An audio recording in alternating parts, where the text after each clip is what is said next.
నవరత్నాలు అని చెప్పేసి ఒక డూప్ షాట్ నవరత్నాలు రిలీజ్ చేశారు. దాంట్లో దళితులకి 400 కోట్లు రిలీజ్ చేసిన ఎస్సీ కార్పొరేషన్లో అని అన్నారండి. ఎస్సీ కార్పొరేషన్లో ఎక్కడ నువ్వు నిధులు రిలీజ్ చేసావు? అసలు నిధులు రిలీజ్ చేసావా?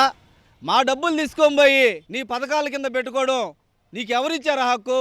ఎస్సీ ఎస్టీ నిధులు పెడితే దాన్ని నీ జోబులో వేసుకొని ఏదో కూట్లీలాగా 4 మెతుకులు రాల్చినట్టు సంక్షేమ పథకాలని చెప్పి అమ్మఒడి ఆవొడి అని చెప్పి ఇచ్చావు. చంద్రబాబు నాయుడు గారు వచ్చిన తర్వాత ప్రతి ఒక్క లోన్ ఉన్నింది, ప్రతి దానికి లోన్ ఉన్నింది, ఎస్సీలకు సంబంధించి ప్రతి ఒక్కటి ఉన్నింది. ఇప్పుడు వచ్చేసి ఈ ఎస్సీలకు సంబంధించినట్టు ఏఈ లేవు. ఈ జగన్మోహన్ రెడ్డి వచ్చిన తర్వాత మొత్తం తీసేశాడు. ఎస్సీలకు అనే వాళ్ళకి ఎవరికి కూడా ఒక లోన్ కానీ ఏది వచ్చింది లేదు. ఈ రోజున జగన్మోహన్ రెడ్డి గవర్నమెంట్ మేము ఎస్సీలకి దళితులకి మేము అండగా నిలబడ్డామంటే ఏ రకంగా అండగా నిలబడ్డావు నువ్వు దళితులకి?